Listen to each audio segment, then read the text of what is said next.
नमस्कार दोस्तों, एक बार पुनः आप सभी का हार्दिक स्वागत है आप सभी के अपने YouTube channel being a best teacher पर।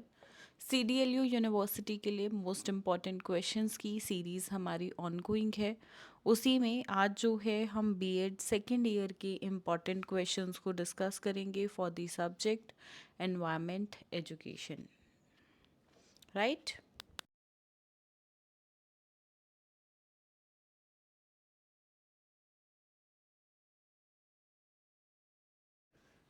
ओके, एंड जितने भी क्वेश्चंस हम डिस्कस करेंगे इन सभी के आंसर्स भी हम आपको प्रोवाइड कराते हैं। आंसर्स का जो PDF है वो आपको वीडियो के डिस्क्रिप्शन बॉक्स में लिंक मिल जाएगा। इंग्लिश मीडियम का अलग है, हिंदी का अलग है। 115 रुपीज़ का पेड PDF रहता है। अगर आपको ज़रूरत लगती है तो आप जो है इसे भी डाउनलोड ज़रूर कर लें। एंड साथ में चाहें तो व्हाट्सएप पे कनेक्ट होके भी आप PDFs ले सकते हैं। कोई क्वेरी है तो पूछ सकते हैं। So most welcome to reach out on our WhatsApp. ये है हमारी मोबाइल एप्लीकेशन, आप ज़रूर ज्वाइन करिएगा। यहाँ पे आपको एनवायरमेंटल एजुकेशन के वीडियो लेक्चर्स भी मिल जाएंगे। चलिए लेट अस स्टार्ट। यूनिट 1 से फर्स्ट क्वेश्चन है, define environmental education. What are the goals and objectives of environmental education for sustainable development. और साथ में need and importance of environmental education ये भी पूछ लेता है। ठीक है, देखो डिफाइन तो कंफर्म आता है, फिर गोल्स ऑब्जेक्टिव्स पूछ लेगा, या कभी कभी नीड या इम्पोर्टेंस भी पूछ लेता है, तो मिक्स मैच करके क्वेश्चन आएगा। पर्यावरण शिक्षा को परिभाषित करें। सतत विकास के लिए पर्यावरण शिक्षा के लक्ष्य और उद्देश्य क्या हैं? पर्यावरण शिक्षा की आवश्यकता और महत्व बताइए।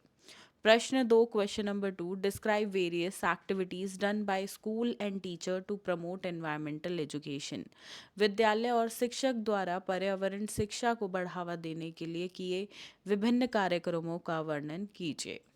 क्वेश्चन नंबर 3, प्रश्न 3, explain the different methods of environmental education which can be used eight secondary level. पर्यावरण शिक्षा के विभिन्न तरीकों को समझाइए जिन्हें माध्यमिक स्तर पर उपयोग किया जा सकता है। क्वेश्चन नंबर 4, प्रश्न 4, discuss in detail the role of school and teachers for various activities and associated skills for environmental education.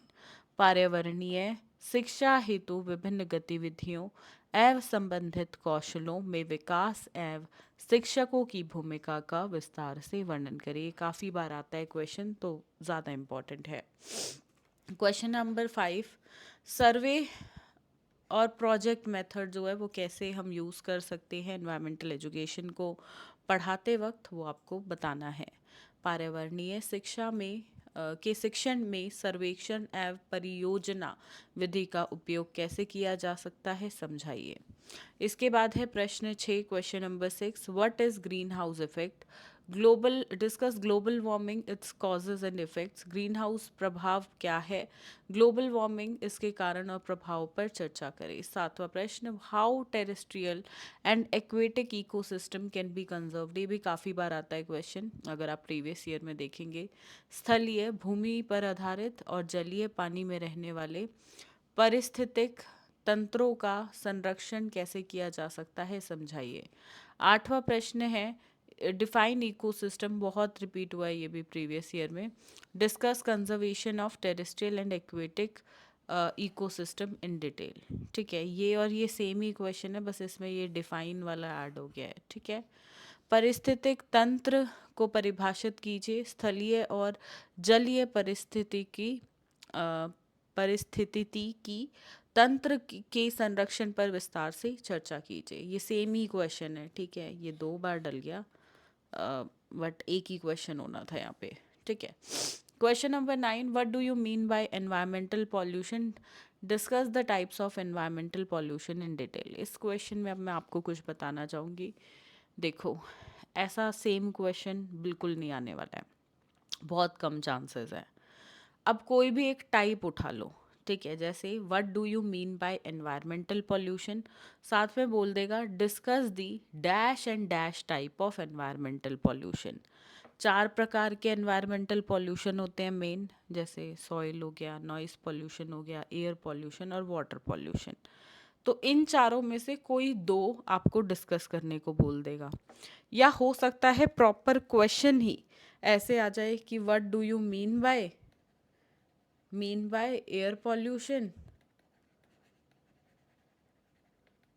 इसके कॉजेज बताओ, इफ़ेक्ट्स बताओ और सॉल्यूशन बताओ। ऐसे भी सिर्फ एयर पॉल्यूशन का भी एक क्वेश्चन अलग से आ सकता है, वाटर का भी आ सकता है, इसके अलावा नॉइस का आ सकता है। ठीक है,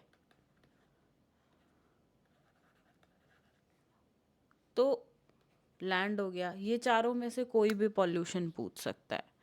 मैंने जो आपको हमारा आंसर्स का पीडीएफ है उसमें पहले दिया है एनवायरमेंटल पॉल्यूशन क्या होता है, इसके टाइप्स दिए हैं, फिर हर एक टाइप को थोड़ा थोड़ा समझाया है, फिर अलग से एयर पॉल्यूशन लिखा है, उसके कॉजेज इफ़ेक्ट्स वगैरह सब है, फिर वाटर पॉल्यूशन का, फिर नॉइस पॉल्यूशन का, फिर लैंड का। मैंने जो जो क्वेश्चन यहाँ से बन सकता है आंसर उसी हिसाब से दिया आपको। तो मेक श्योर अगर आप खुद से भी पढ़ रहे हो तो वो ही पैटर्न फॉलो करो। ठीक है, question number 10, right short notes on the following. Conservation of energy resources, ऊर्जा संसाधनों का संरक्षण। बी है wild life, it's conservation and threats, वन्य जीव और उसके संरक्षण और खतरे। Question number 11, what is waste management and how can it be beneficially used? Discussed. अपशिष्ट प्रबंधन क्या है और इसके लाभकारी उपयोग कैसे किया जा सकता है वो बताइए। 12वां प्रश्न, what is the relationship between population and environment, discuss in detail how the growth in human population affects the quality of our environment. जनसंख्या और पर्यावरण के बीच क्या संबंध है, विस्तार से समझाइए कि किस प्रकार मानव जनसंख्या में वृद्धि हमारे पर्यावरण की गुणवत्ता को प्रभावित करती है। क्वेश्चन नंबर 13, प्रश्न 13, फॉरेस्ट एंड माइन कंजर्वेशन, वन एवं खनन संरक्षण। बी है इंडोर एनवायरनमेंट। 14th है elaborate waste management as an environmental issues, कचरा प्रबंधन को एक पर्यावरणीय समस्या के रूप में विस्तार से समझाइए। ठीक है,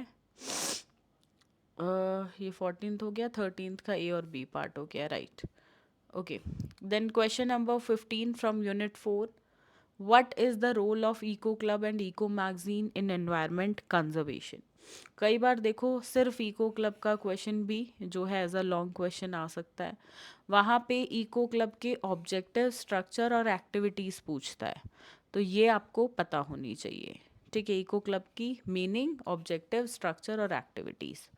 पर्यावरण संरक्षण को इको क्लब और इको पत्रिका की भूमिका उसमें क्या है वो आपको बताना है, जिसके अंदर इको क्लब के उद्देश्य, संरचना और गतिविधियों को डिटेल में करिएगा। 16वां प्रश्न है, write notes on the following, निम्नलिखित पर टिप्पणी लिखिए। Role of exhibition in environmental education, पर्यावरण शिक्षा में प्रदर्शनी की भूमिका। बी पार्ट है eco magazines and sustainable development, eco पत्रिका और सतत विकास। 17वां प्रश्न है, what is sustainable development, describe the role of environmental education in sustainable development. सतत विकास क्या है, सतत विकास में पर्यावरणीय शिक्षा की भूमिका को स्पष्ट कीजिए। 18वां प्रश्न है, question number 18, alternative sources of energy, वैकल्पिक ऊर्जा स्रोत। वेस्ट मैनेजमेंट बी पार्ट, कचरा प्रबंधन। Then C part, field trips, शैक्षणिक भ्रमण, field trips. D is plantation, वृक्षारोपण। E part is role of exhibition in sustainable development, सतत विकास में प्रदर्शनियों की भूमिका। Then principles of environmental education, पर्यावरण शिक्षा के सिद्धांत। देन इंडोर एनवायरनमेंट, वो भी हमने ऊपर भी किया था, इंडोर भी यानी कि भीतरी पर्यावरण। देन ग्लोबल वार्मिंग के कॉज एंड इफेक्ट। मैं एक चीज़ बता दूँ, ग्लोबल वार्मिंग का पिछले अगर 6 साल के पेपर देखोगे तो एक बार क्वेश्चन जो है आपका एज अ लॉन्ग क्वेश्चन भी पूछा गया है। ठीक है, तो थोड़ा ज़्यादा ही इसके बारे में पढ़ लेना। Then need of studying environmental education, पर्यावरणीय शिक्षा का अध्ययन करने की आवश्यकता।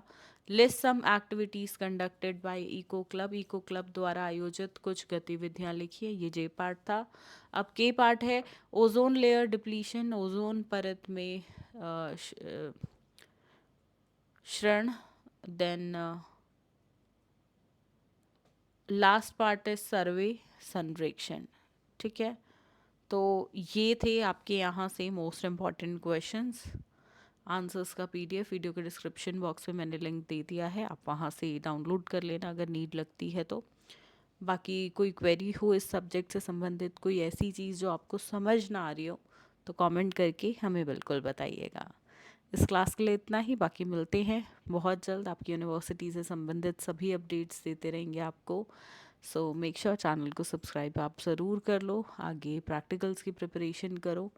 All the best to every student for their exam and further journey.